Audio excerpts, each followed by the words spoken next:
I'm just going to start the recording. And so, okay, well, it's 2:05. So, yeah, I see. Oh, I see several people coming in. So maybe we'll just give it a sec. Dolores and Jennifer. Okay. Yeah. Yep, that's me on the phone. Yes. Great. Glad you're here. Good to be here.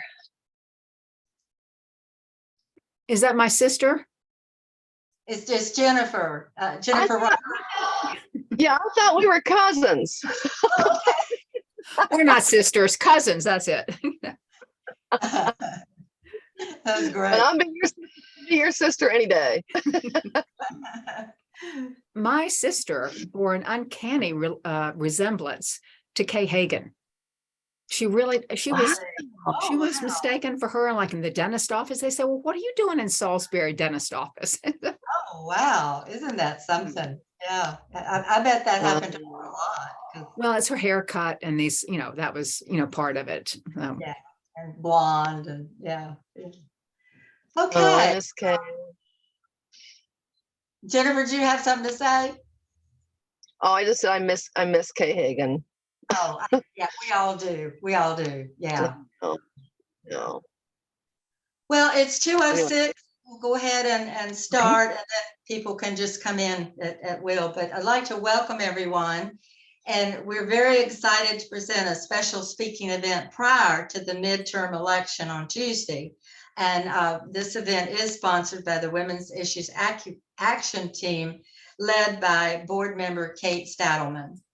Our featured speaker this afternoon is Dr. Susan Roberts, professor of political science at Davidson College. Before recognizing our special guests and elected officials, I need to remind you to keep your mics on mute and until you're called upon during the Q&A to ask a question or make a comment following Dr. Roberts' talk. So first of all, I'd like to recognize Jennifer Roberts, who was Charlotte's 58th mayor, right, Jennifer? 58th? That's correct. Yep.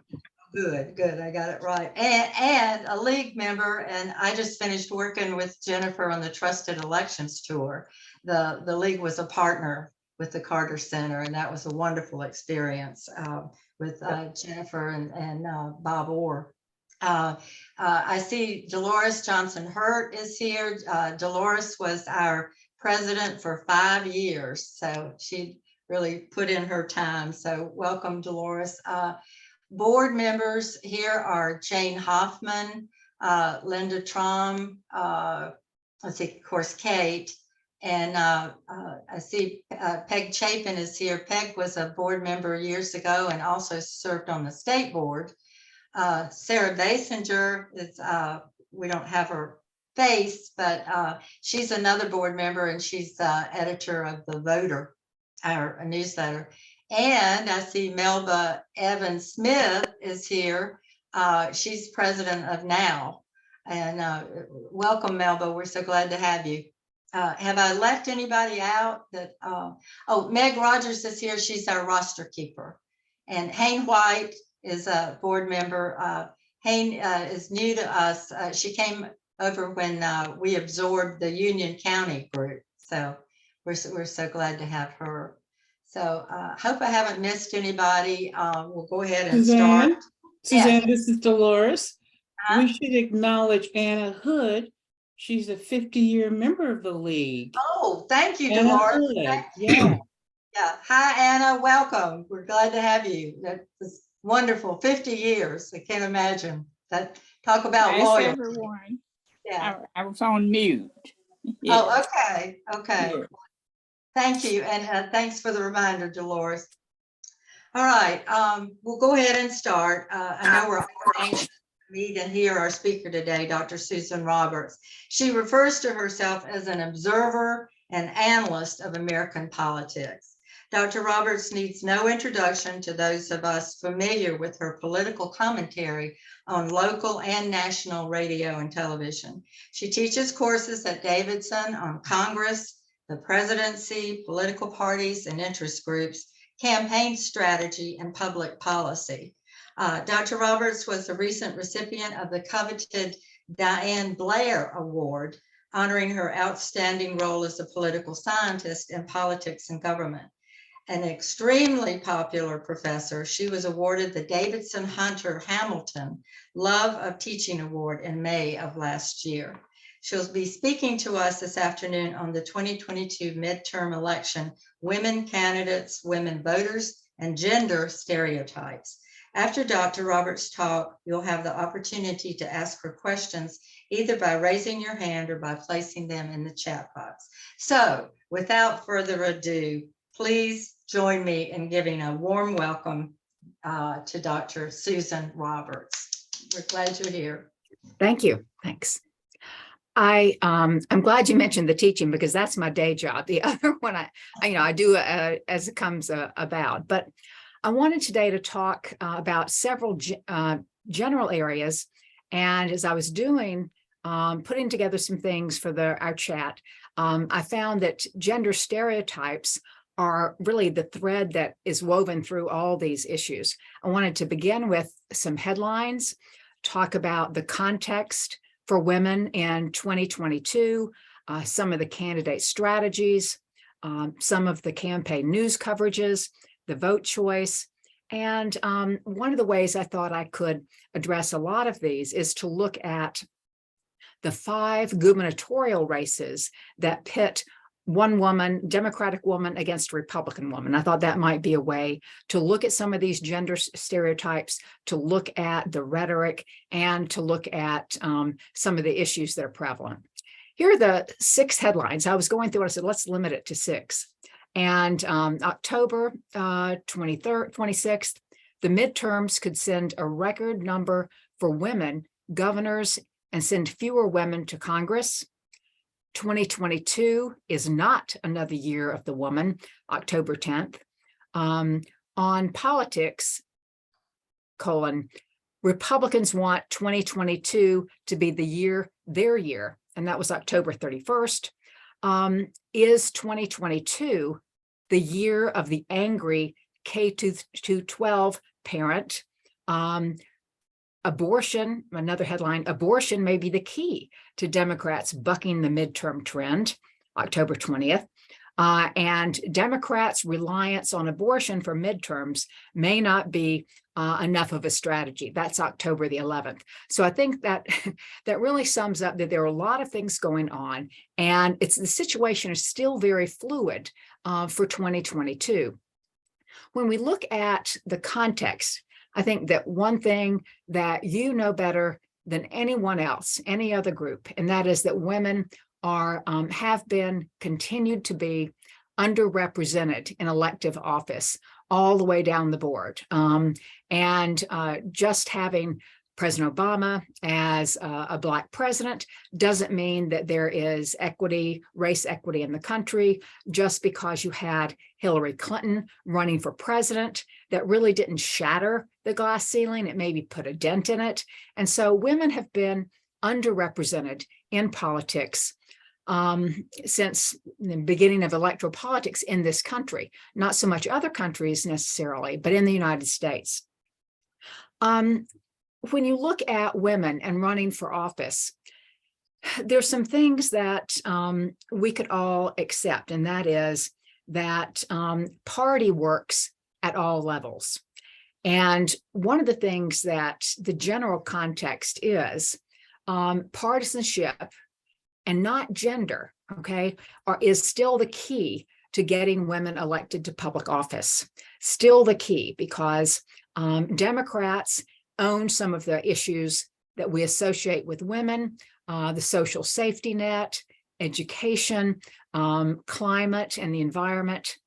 And men are kind of the issue ownership and mostly Republican ownership of being strong, being tough, being decisive, being ambitious, many of those that we characterize with success in elected office. And you've all remember Hillary Clinton, when people characterized her as, quote unquote, ambitious. And that was a very negative comment at that time on her candidacy as a woman. When we look at the woman as a candidate, we can look at different initiatives, and some of you say Jennifer may have been aided by these groups. There are now probably 30 what we call candidate boot camps for women candidates, more on the Democratic side than the Republican side. And they include things like Emerge America, She Should Run, Victory Fund, Get Her Elected, Running Start, Ignite, all in it together. More of them are for Democratic women, of course, Emily's list, but there's some counterparts for the Republicans. And so you're seeing more and more activism on the part of Republicans to nominate Republican women in office all the way down, Senate, House, gubernatorial races. When we talk about the numbers, you could say we have more women running, and I tried my best to get an exact number, and I got just kind of shades about it. But we have women that are running in record numbers for the Senate and in governor's races, but not in the House. And this is a little unusual because most of the time, and I think, I'm not going to say Jennifer that much, but Jennifer Roberts could tell us that women in public office is usually the result of a pipeline, that you hold a local office more, school board and mayor, and then you move up. You have to have elected experience. It's true, and they've proven this, that women don't run for elected office. There's a hesitation to run for elected office if they don't think they can win. It's also true that women as candidates, once they're in the running, they're not disproportionately they're not at a disadvantage for funding. And so that's some of the general context for women that are running. If we look at, and I just want to talk about this in a way, gender stereotypes. As I mentioned, some of them are bipartisan or by party, and they really realign feminine traits with the parties and male traits more with the Republicans. But some of the things that women behaviors and traits are being more caring, more compassionate, more empathetic, more trustworthy, and more honest. Male stereotypes, again, are aggressive, decisive, and ambitious, and not so much on the trustworthy and honest side, something I think we could all argue we need more today. When you look at certain things and looking at campaign candidate strategies, campaign news coverage, vote choice, just to address campaign news coverage. Today, more and more people would say, and research has shown, that there's not a huge amount of difference between the campaign coverage that a female receives than a male receives. And I say that the research shows that because it may be counterintuitive. Male and female candidates don't get the negative stereotypes that are associated with gender. You see women not just trying to distance themselves from family, but really celebrating family. And then celebrating, as we had in the last election, a lot of women who had been in the military. Men really are putting forth their image of family because it softens their image. So there's something to be said about appealing as a real holistic candidate without being overly sentimental. Candidate strategies, and they're framed in terms of wanting to win. Party lines, Democrats with more feminine stereotypes, Republicans with more masculine stereotypes. But both sides, again, I'm not the expert, but research has shown that both sides, males and females, want to emphasize masculine traits over feminine traits. And you might say that's in the calculus to run. Well, no one runs for office without a calculus and wanting to know how to proceed themselves. It's not really an either or in terms of masculine traits or feminine traits. It's balancing. And except when I talk about, a little bit later on about female candidates for governor. These boot camps, 2022 really might be the year of the parent. And this is not women candidates, but there is a group that started in Florida, Moms for Liberty, that wants to really get more parental control in things like schools and, incorporating what they think is a radicalization of the curricula and with regard to quote unquote critical race theory, LGBTQ issues, masking and social and vaccinations. And so that's something that's almost like they're going to franchise. They're going to start chapters around the country. So that's really an emphasis that doesn't really talk about issues, but it also says, not men for liberty, not dads for liberty, but moms for liberty, just as you have mothers for drunk driving, as if men don't care about drunk driving, but it feeds into a stereotype. But that's something that really shows the activity that's beyond just running for office. When we look at women candidates, Patty Murray said, I'm just a mom in tennis shoes. Today, we could, without going into detail on some of these, we have women candidates, and I'm talking here about the women in the Republican Party that are decidedly running on more masculine traits and more masculine issues. I don't have to say anything to remind you of Marjorie Taylor Greene from Georgia, who uses very extreme rhetoric and I think is decidedly anti-abortion, anti-access to abortion, and someone that is, not that I'm not going to, go into that necessarily, I'll talk about it in a little bit, but she uses that as a way to really disparage other women candidates. And we could go on about Marjorie Taylor Greene, but in Alabama, Katie Britt is running, and she characterizes hers as the year of the parent. And she's targeted really people that are really going against school choice and what a mother or a parent can do. And on her website, she says, a proud Christian wife and mother, faith and family are at the heart of my life.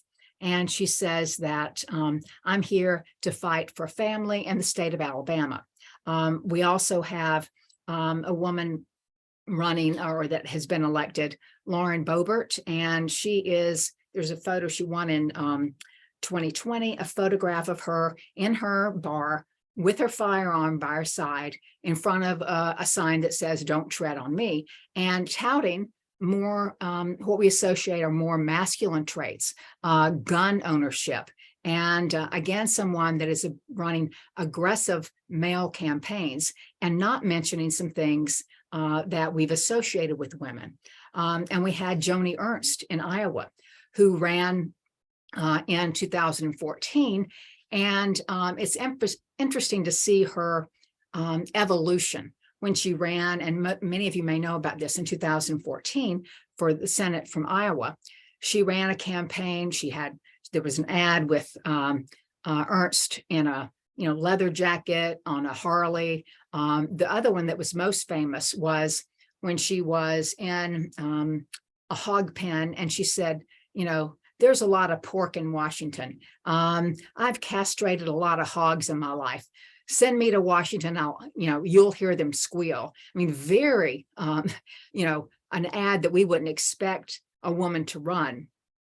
In talking about some of the issues in terms of stereotypes, we also need to know about the stereotypes that would imply that women are not competent at certain issues. These follow the same lines in which we associate certain traits as being competencies. And that's why you look back at candidacies like Hillary Clinton's and say that she had the experience in national security. She had the experience in foreign policy, and yet she didn't make it to run, to win for the White House. And that's one I think you can understand the traits. Here's what I meant by the women governors races. 5 races that pit a woman against a woman: Arizona, Michigan, Alabama, Iowa, and Oregon. Not all these are competitive races, especially in Alabama, Kay Ivey. But in Michigan, there's a stark contrast between sitting governor Gretchen Whitmer and her opponent, Tudor Dixon.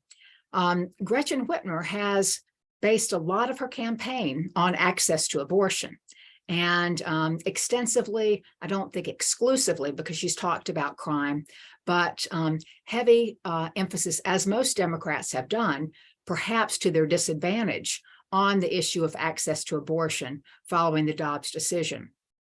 Tudor Dixon is heavily on the mom issue, and she says that being a mother is one of the most important, if not the most important thing in her life. And she too is focusing on the curricula, school curricula, masking, mandatory vaccinations, and what she calls the radicalization of our children on both theory and sexual orientation.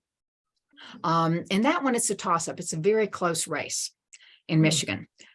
Oregon, to replace the retiring term limits, Kay Brown, you have Tina Kotek, a former House Speaker, Democrat, running against Christine Drazin, and she's the former House Minority Leader. So you have 2 women who have extensive political experience, and they're running a little bit different campaigns.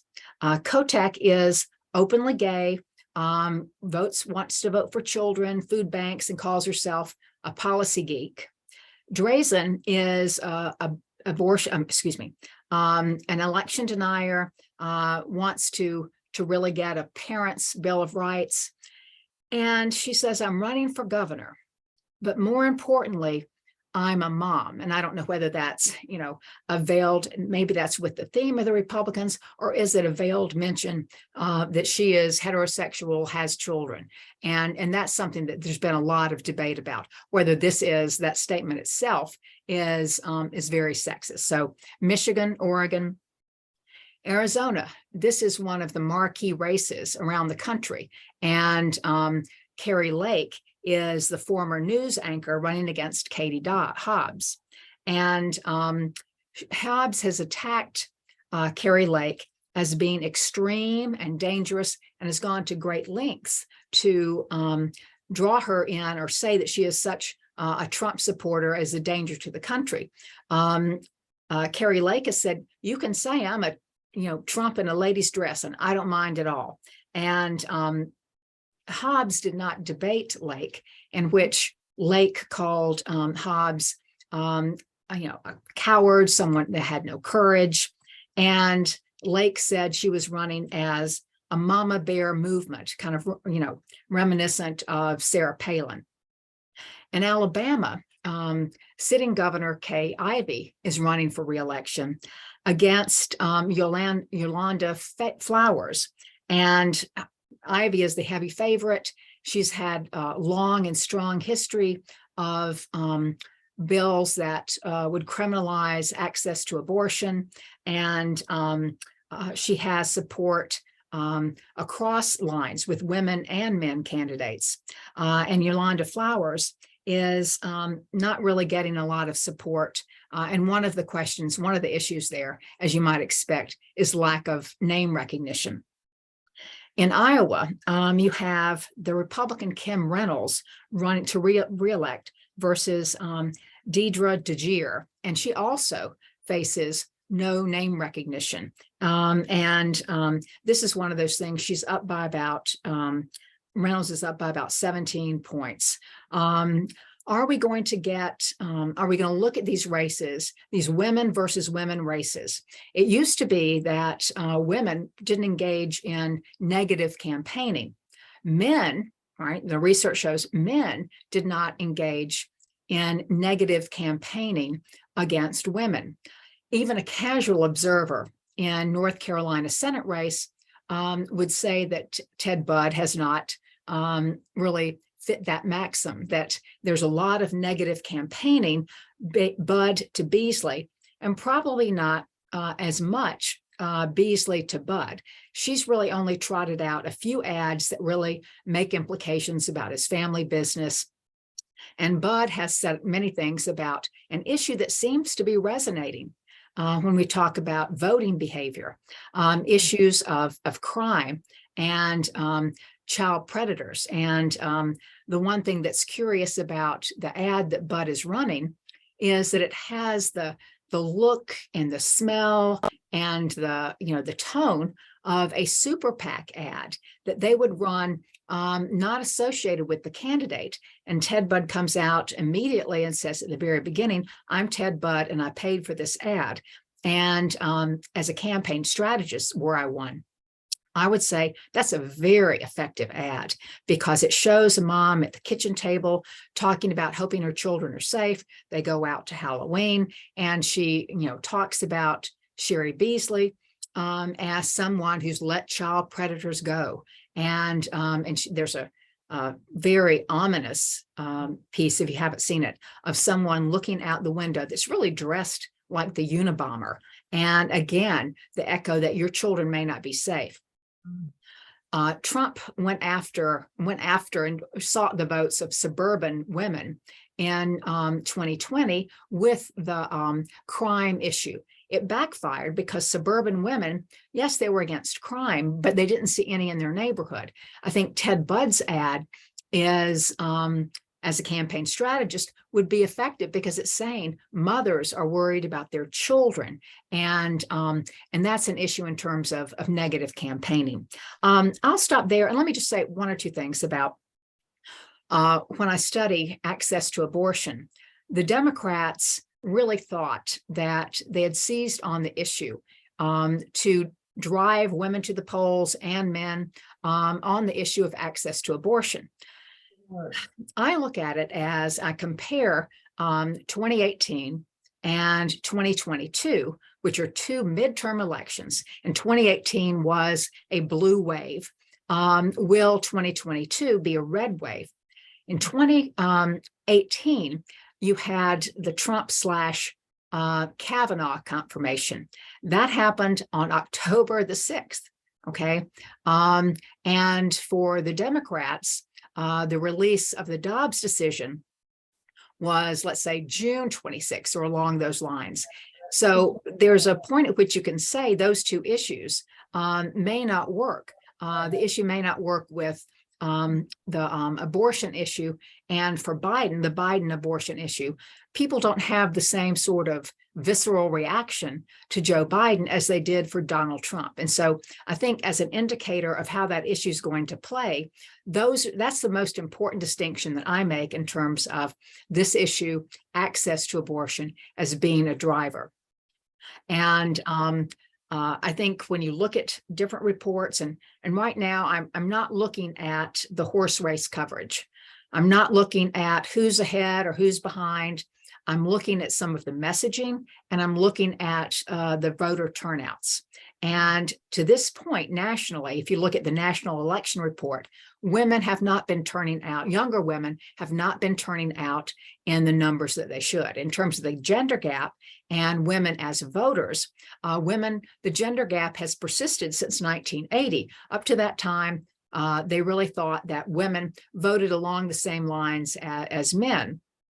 And, if it's not true, it's a good story that someone would come to the house and say, ask to speak to, the man of the house, and for the man, they would assume that the wife was going to vote exactly the same way. So women turn out by about 10% more than men in elections, and women tend to vote more Democratic than Republican. I'll answer any questions that I can about women as candidates, women running in 2022, abortion activism, predictions about the 2022 midterms, and anything you would like to offer, because bless their hearts, it's nice to have conversations with people that aren't 18 to 22-year-olds. So thank you. Thank you, Susan. That was fascinating. I've got a few questions just to kind of start us off. Okay. In 2008, voters were willing to consider a woman vice president in Sarah Palin, and again in 2016 as a potential president, Hillary Clinton. What does this indicate about the progress women have made in the political world? Well, that's a great question. I think the first thing that it indicates to me is that women are more willing to put themselves out for election. Both of those women had prior pipeline experience. And so I think that they were more comfortable in what we call a quality candidate in political science, meaning someone that's had previous elected office. I think it means that voters today, male voters, are not penalizing women candidates. And let me just say again, that's on the basis of research. That's not on the basis of me ever running for office. I have a long history of running on losing campaigns. So on that I could talk, but never having been a candidate, I'm just relying on the research that says men no longer penalize women as candidates. Oh, thank you. Real short question. Except for Donald Trump, do male candidates pay a price for insulting women candidates? Yes, they do. For my students, they can't filter elections through anything else except for Donald Trump. And I think any time that you get involved, and I've done a lot of research on campaign strategy and negative campaigning, and anytime there is the compare and contrast ads are good. The ads that may talk about someone's leadership qualities are ones that are out there. But when you get to character assassination, that's when men would be penalized more so than I think women. But women haven't engaged in negative campaigning as much as men. I think that's changing some now. And I think the profile of some of the Republican women in office and running really challenges, the idea that a woman is going to be, more polite, because these are candidates, these are women office holders that, being, a partisan here, are anything but polite. Oh, thank you. Or civil. Civil is probably a better word. Polite is not the same thing as civility. It's not civil. It's true. Yeah. Another question. Could you comment on the assertion that women candidates face overwhelming levels of gendered disinformation fueled by the traditional and social media in their campaigns? Well, I think that there's a difference between where, in the era of fake news, there is a tendency to say there is misinformation, and then if it morphs into disinformation. And I think sometimes, women tend to be, ones that are engaging perhaps in, again, the civility, not necessarily the misinformation, but definitely not the disinformation, with the exception maybe of those women candidates that I specified. So I guess I don't think the media is that gendered in how it approaches women candidates, because I think you have equal opportunity disparagers from Laura Ingraham, and et cetera, that will really talk about other women candidates in the same way that a man might talk about a candidate. You talked about the gender gap, and since 1980, women voted in higher numbers in every successive presidential, and the gender gap increased with every election. For example, in 2020, 9.8 million more women voted than men. What do you attribute this discrepancy to? Well, I think women are a little bit more motivated by looking at certain issues that I've talked about. I think women are paying, keener attention to issues. A part of it, you just can't, I don't think people have explained a lot of it away, because you didn't have in 1980 the number of women candidates that you do today. And I think that more today, you're having more of that hyperpolarization, partisan antipathy, and women are voting sometimes, I think, because they do want to have a more honest election. So I think as we've seen politics get dirtier, okay, I think you've seen women react against that, to go out to vote, not necessarily who they vote for, but they're voting more, like 10% more for Democrats than for women. Excuse me, Republicans. Okay, switching topics a little bit, in discussions with other women, I'm speaking personally now, we've often wondered why a woman would support a candidate who opposes the right to choose, wanting to completely eliminate their reproductive rights. Could you perhaps enlighten us on why women might think that way, or do? Sure. I'm careful to say when I talk about abortion activism that women are not a monolith, right? And most of my research, and I'll just be candid, has been on pro-life activism, and only because this may, not be a popular opinion, but that's because pro-life movements have been more active across the years than pro-choice women. One of the groups I study, Americans United for Life, is a group that has been incremental for years.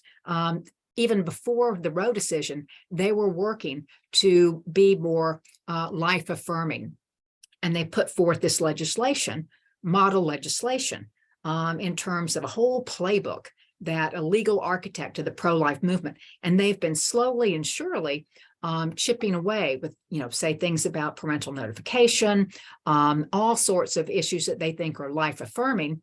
And they have this book of model legislation. So if North Carolina, if you don't have time to look for something about, viewing an ultrasound, you can just go and the piece of legislation is there for you. I think that what has happened with the access to abortion issue is you can't assume all women feel the same way. There are groups of young women that are pro-life and have formed organizations. The overwhelming number, or at least the majority of women who are going to the streets and marching, talking about these issues, are Democrat, okay, and they're pro-choice.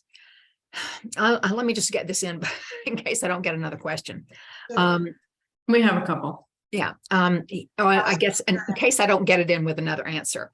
You're next, Kate. I'm turning it over to you after this. One of the issues that, if you're, and I don't assume everybody in the league is pro-choice in the least, but there is one, all right, it's not a gold line, it's not a silver lining, it's not a bronze lining, maybe it's a tin lining to all this. And it's something that I'm writing on is, after Dobbs, you had so many women that came forth to tell their stories that I thought that was helping to normalize the fact that women could tell their stories. I've done some work earlier on, it was Twitter, and that was anonymity, agency, and advocacy was the name of the paper. And so I think what Dobbs did is it freed women, some women, from that stigma that we had on, don't tell anybody, but I had an abortion, or I'm not going to say that. There wasn't conversation. So it's much more on the pro-choice side than the pro-life side. But that's what I'm looking at is if these storytelling by women who were free to tell their stories, not just online and not just in a collective book of, say, stories by Susan and Sally, which there have been a number of those, that they were willing to put an article in the Charlotte Observer, in the Washington Post. And so that's, I think, one of the things that I think has been maybe helpful for pro-choice women in terms of being able to say, I had an abortion, and I'm going to tell you my story because my story is important to this whole debate about reproductive justice, reproductive health. Thank you, Susan. I love your imagery about the tin lining. Great. I'm going to turn it over to Kate Stadelman now. She's our chat monitor. And Okay, thank you. Thank you, Suzanne, and thank you, Dr. Roberts. This is great so far. So one of the questions that we have, older women have, more of a consciousness about the whole issue of abortion. Yeah. And they understand, if they remember the days of illegal abortion, then they understand those dangers. Is it just going to take time for young women to understand that and to drive them to vote? I think it is going to take a little time, but when the these pro-life, anti-abortion movements were taking place, they just didn't target abortion. They looked at contraception, and that really was something that ignited at least college women. Okay, and I think it would ignite women across the board. I haven't seen anything, quite frankly, about Republican older women and how they view this. I mean, they're probably wives and mothers and have to deal with contraception in their lives. But I think it will take some time, because I think college students for the last 20 years have taken for granted access to abortion, women at least. And the 18 to 29-year-old group has been, if there's a pattern in midterms, the pattern has been in every election, that cohort has the lowest turnout of any cohort. And older women, middle-aged and older women are turning out in much greater numbers. When I looked at this group, the National Election Project, over 65 voters has the greatest percentage of turnout thus far. Okay, so here's a somewhat related question. It sounds like you think that 2022 is not a women's wave, and maybe that's because of Dobbs being in June. Are there any other issues that are driving women voters today? Well, I can't say that I think that some of the women are looking at education, and maybe they're not so concerned about the curricula, but you had many people across the board that, say in Michigan, were vehemently opposed to Gretchen Whitmer's, keeping the schools closed that long. And I think that may be something that may drive a family issue. And I think that right now, and there's several of a Pew study and then a New York Times Siena College poll, those two polls that came out within the last couple of weeks convinced me that abortion is not the issue to drive people to the polls. It's more gasoline, the economy, inflation, and even groups like the 19th, which is kind of nonpartisan, but still nonpartisan, and but it does advocate for women. They had a recent article saying, yeah, but abortion's number two. And for most women, or most voters, 70% versus say 20%. Yes, abortion, access to abortion is important, but it's not the primary driver right now. And I think that given that, and I firmly believe that's the case, that abortion has been eclipsed by the economy, that you may not, and we look at climate change and the environment, that's not in the top five, okay? What about crime? Well, that's there too, but it's not necessarily an issue. The one thing that I think that cuts across the board, and that is the issue that the number two issue, according to the New York Times Siena College poll, was the trust in government. But that cuts both ways. You deny that there's going to be a free and fair election because you didn't think it was counted in 2020, when Trump was elected in 2016, versus is it going to be free and fair given what election deniers, 299, they're on ballots all across the country. In 46 states, you have election deniers, and also what I call the casting versus the counting. People that are afraid that disadvantaged populations will be prevented from voting because of some voting rights laws changes. And so I think that women are, what I say that access to abortion is kind of an existential issue. It's just not as pressing sometimes to people. And they go in and they're looking at their pocketbooks and they're trying to make a decision for their family. And their family issues may not include at this point, they may include, Sally's violin lessons, going to the grocery store to get, ingredients for meatloaf or whatever. And I think that's one of the things that has led me to believe with some certainty that the Democrats are going to lose control of the House, and they may, there's a possibility they can control the Senate. But I think the greater likelihood is it'll be, a Republican Senate. And that's looked on a lot of these races.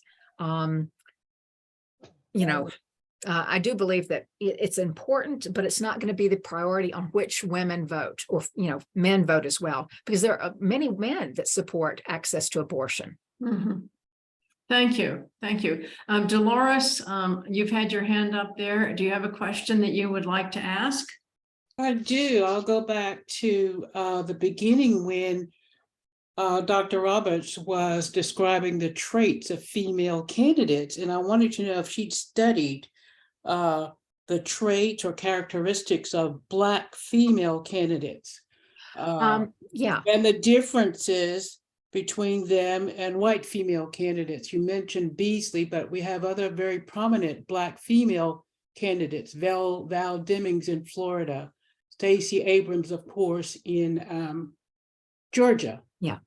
I have not studied that. And I'll also say that I have not seen any research that studies that, or Latino women. And I think that's perhaps explained by the growing number of Black candidates, but you began with a smaller number. And the research that I've seen does not break down, it breaks down by gender, but not race or ethnicity within gender. And I think that's a good point. What is your observation? What is your personal observation in terms of watching the political scene? What is your personal observation, perhaps not based on not being, they're not being studied? I think right now there are different organizations, Higher Heights, that seeks to elect Black women for higher office. Not, it's just specifically on Black women. There have been more initiatives, say with Stacey Abrams, to get out the vote, and the Voter Formation Project. One of my former students, Chitenda Musataki, has originated. They're doing voter turnout, but they're looking at persons of color. And so I think that there's an implicit view there that we need more women, and we've got to fund them, and we've got to fund turnout, because Black voters say, I want to be taken seriously by the Democrats primarily all through the year, not just on election day. And I think it's a question of numbers, but I also think that there was some controversy among some people that Jeff Jackson would have been a better candidate against Ted Budd. But I think there was the incentive that, wouldn't it be wonderful if North Carolina could send a Black woman to the Senate? And I think some of that is there just haven't been the numbers to study it. I think it's something that after this year, when you have a record number of Black women running for higher office, that you're going to get that study. This is totally anecdotal. But in years to come, when you've seen questions across the country with violence against police violence against young Black men, many times you're seeing, and even just in other instances and shootings and things like Vivaldi, you see, not really there, but you see Black women as chiefs of police. And that to me says that's a pipeline that is going to get a growing number of Black females in office that would have the masculine traits that some people say we really need, or not just the traits, but the kind of the difficulty in facing tough issues like crime and violence. Does that make sense? Yeah, especially like your reference to the proliferation of Black female police officers and chiefs. Thank you. And that's just, I don't have a count on it. It's kind of anecdotal, but I'm always struck by it. And I think, gosh, this is important. Great, thank you. What about threats to women candidates and officials? Are they targeted more than men? Like the Pelosi attack, the Whitmer attempted kidnapping, and so on? Well, I think that I can speak to Pelosi because she has been vilified, as you all have heard and know, for decades. And I think that there was a gender bias. I mean, there's been a bias against Nancy Pelosi because of her quote unquote being a San Francisco liberal. But I would recommend this to everyone. We showed part of it in my Congress class the other day, and it's a frontline documentary, Pelosi Power. And at the end, it really shows that she has been relentless in her opposition to Donald Trump. And I think that propels more of the intimidation, the harassment, the attempted, I will just say, and I don't mean to be inflammatory, but the attempted assassination of, or like the, I think the fellow that came to the house would love to have kidnapped her, hurt her, and perhaps assassinated her. I mean, that I say that because it's so extraordinary what happened. I don't know that it's harassment down the line, but I think there's been intimidation and there's been innuendo against women candidates. I think, people say, well, Brett Kavanaugh, he got some things, someone was near his house and was threatening or wearing a gun.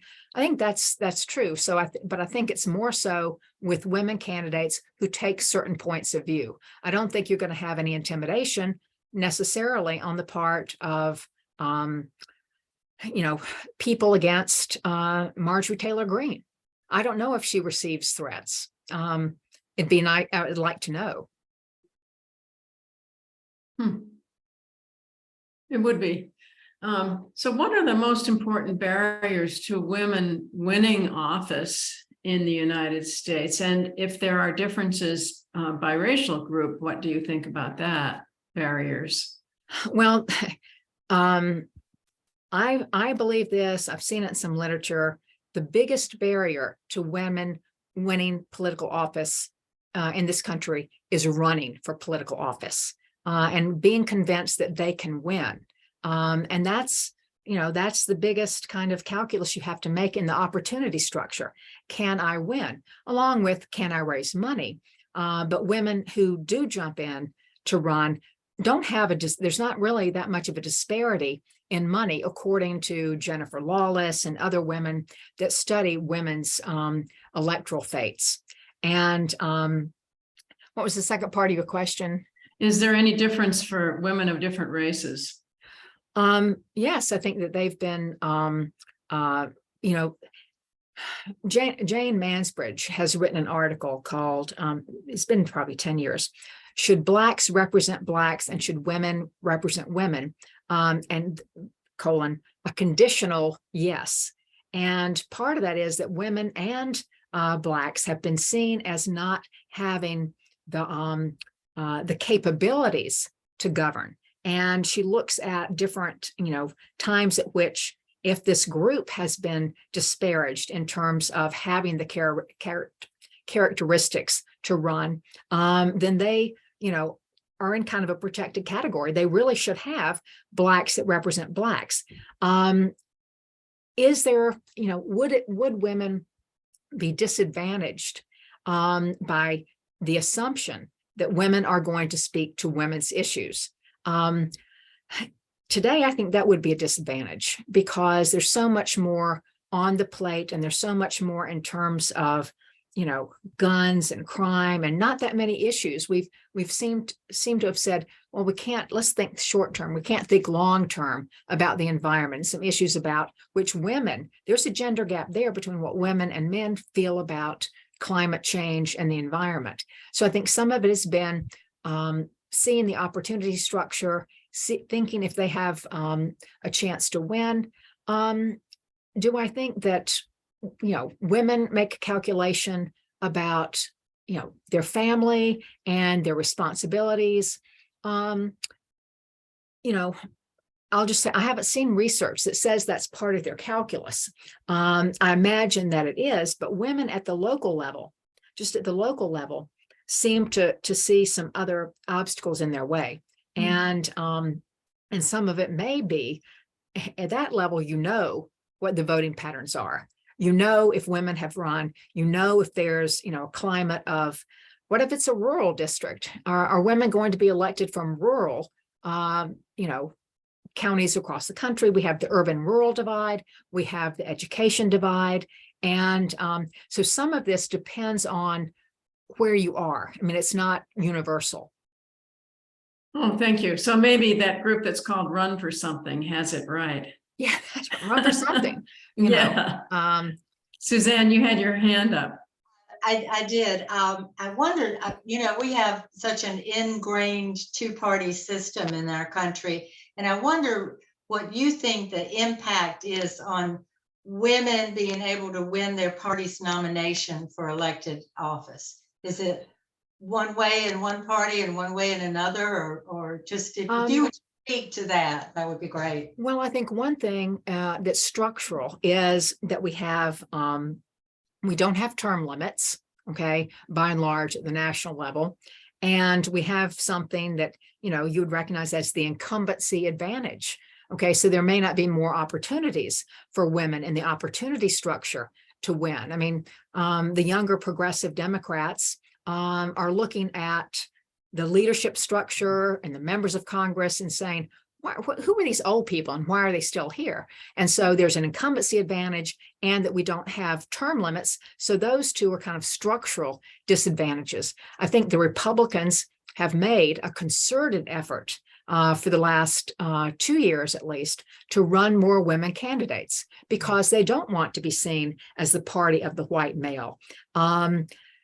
You can look at certain committees and such, and there just aren't enough Republican women to go around for what they might candidly say is the good optic. And are they doing this to win elections or for optics? That would be me, imposing a motive on them. But I think when they see women that are very conservative, that want to run, and I think they say, what can we do? How can we help? Thank you. That's very interesting. Does anybody else, want to ask a live question? Kate, are there more questions on the chat? Hold on, I think I just saw one.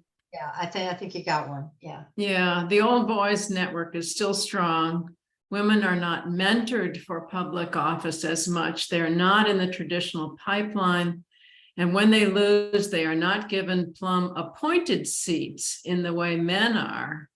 So it's kind of like a networking thing. Some of it is indeed networking. And I do believe that women aren't, if you don't have enough, if you have underrepresented population, women in public office, how can you have women to mentor other women? And these, candidate boot camps are well and good, but maybe someone doesn't, know, they have to almost say, I'm going to run, and then they'll give you the skills in campaign communication. How do you raise money? And you almost have to make that leap of faith that you're going to run. I do believe that there's a, old boys network, and I believe there still is. You can't just say you've got Mayor Lyles, and then that means that, there's not an old boys network. Does a woman have to sacrifice certain qualities or get tough to run for office? That I don't know. But I do believe there are old boys networks everywhere. Yeah. Are women still held to a higher moral standard than men? And if so, is that different by party? It may differ by party, but I think that, I call it the Mark Sanford, okay, in South Carolina, that he was, elected after it had this, I just call it the hiking along the Appalachian Trail story. And that we don't really punish men who have had scandals. Fewer women engage in, I can't tell you when I heard of a woman engaging or, being accused of a sex scandal, but men are more forgiven by that. Women, by and large, we don't report. I don't have reports. I mean, you said, it was said that, oh gosh, I'm losing my mind here. The governor of North Carolina, help me with her name. Beverly Perdue? Yes, that she had taken, used the, a plane for private purposes. And people talked about that, but, you just don't have women. You might have, okay, what could come in the future is the more women you elect, and perhaps they're not all Kay Hagans, perhaps they are Marjorie Taylor Greenes. We do have, with social media, we do have more abilities to track foibles of candidates. So does that mean we might see more women as being, guilty of some kind of, hand in the till kind of things? I don't know, but we have more of a call for transparency. And if more women are running for office, I just fail to believe, and this is just me personally, that you have more women that are, engaging in uncomfortable or behavior that would be disqualifying for public office. I just don't think that there are women candidates or women in office that are doing that, because we haven't seen it yet. Does that mean we won't see it in the future? Given social media, a better way, we can track campaign finance now. You can go on and we have fact check, and you can look at negative ads, and they're, vetted, perhaps, but, there was a whole New York Times Magazine article on the problem with Marjorie Taylor Greene. I just haven't gotten around to reading it. And maybe that gave us some of the answers. Yeah, well, sometimes it's just a party thing. Yeah. Using the example of Herschel Walker, he's a Republican, so I'm going to vote for him because he's a Republican. And in spite of the fact that it looks like he's not much of a candidate. Oh, and Georgia is an instance when the Republicans just wanted an R, and he's not a quality candidate. What I don't know is, and I haven't seen anything about it, has there been an elevation of the issue of abortion in Georgia because of Herschel Walker? Now, are they going to vote for him because, this misbehavior and his prevarication and his, failure to grasp the issues? But is it changing? Has it changed people's mind and say, yeah, I'm going to go vote because I believe in abortion. Look what he's done. I haven't seen any research that talks about that as something that's going on in Georgia. I don't see it. What I mean is, so many words, is that motivating women that want to vote for abortion or abortion rights and access to vote? Is that going to be a driver in that election? Well, I guess we'll see, won't we? Jennifer, you've got your hand up. Yeah, I just was, gosh, there's so many things that I could add to in this conversation. But I just wanted to mention that when I was mayor, actually had the mayor of Nashville was a woman, Megan Barry, and she actually gave a really moving speech about the opioid crisis because she lost her son to an opioid overdose. But like just a month or so after that, she was caught in an extramarital affair with her security guard. Oh, And she had to resign within weeks. Just couldn't stay in office. And I do think that people are not as forgiving of women for those kinds of transgressions. And even though, it hasn't happened as much, just because there haven't been as many women, but I do think that people see, at least Democratic women, see them differently. And, I think the pressure is, I got a lot of really nasty, personal body parts kind of emails when I was in office, of a lot of detractors. And I've seen this for other women. People get really down, disgusting, and personal in their attacks in a way that I don't think happens to men. And it extends to children and families. Also, I think more for women. And then you get, we've gotten a little better in some of the comments, as I noted in the last presidential election. There was one during the primary, there was one photo with, 4 women on stage, and they all had on pantsuits and nobody said a darn thing. I'm like, this is progress. Sad, but true. Well, and I think, I'm Anyway, practicing it by saying I've never run for office, but I know about the criticisms of how women look, especially Hillary Clinton and her hairstyles, and looking at what they're wearing, even, with candidates, Kristen Sinema, she's wearing sleeveless things on the floor of the House. That shouldn't be. A dress is just a dress. A pantsuit is just a pantsuit. But I will say one thing that fascinated me, and that was when I was talking with this Old North State Politics blog that I'm a part of. We were talking about, we're having our Zoom happy hour to talk, and we said something, what about Cal Cunningham? And one of the younger women said, oh God, you people are so old. That's just sexting. And I thought, oh, so for her, in her late 30s, or mid to late 30s, that wasn't a big deal. So I don't know if some of it is generational, but I found that fascinating because I was alarmed by it. It wasn't a John Edwards kind of thing, or a Newt Gingrich kind of thing.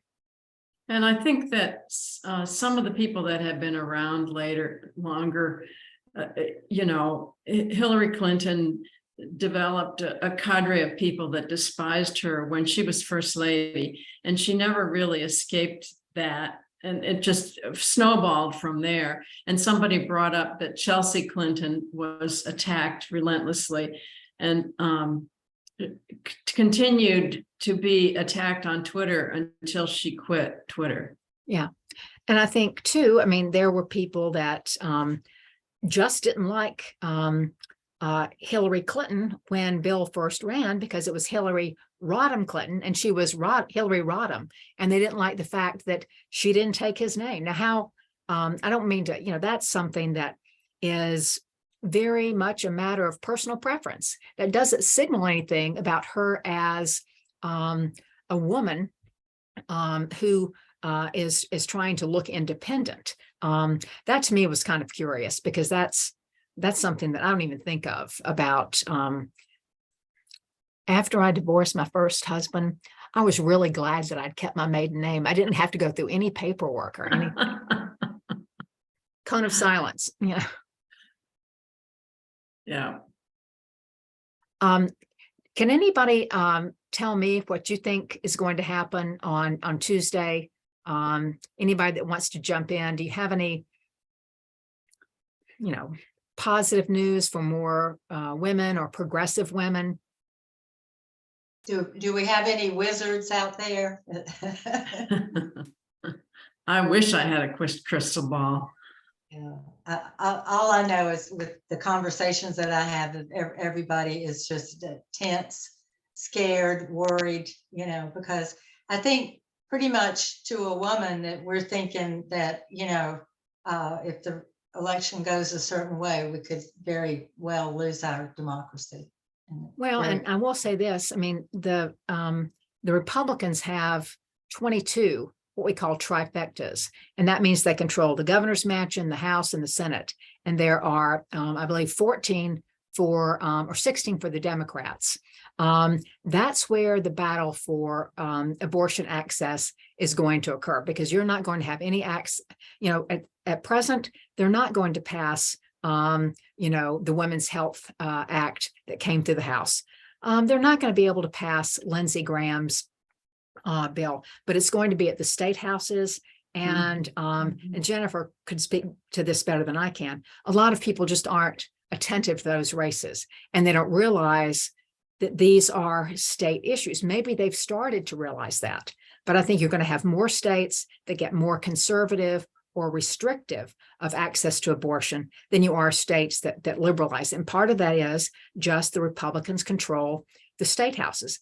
And why would they not want or move things about access to abortion? They can be restrictive about access to abortion because they can.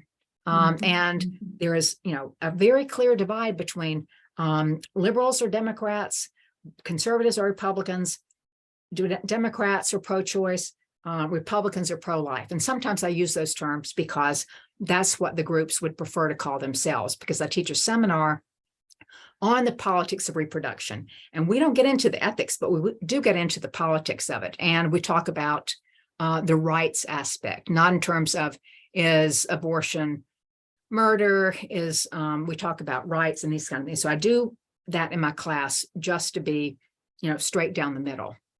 But there are 26 states now that have state equal rights amendments.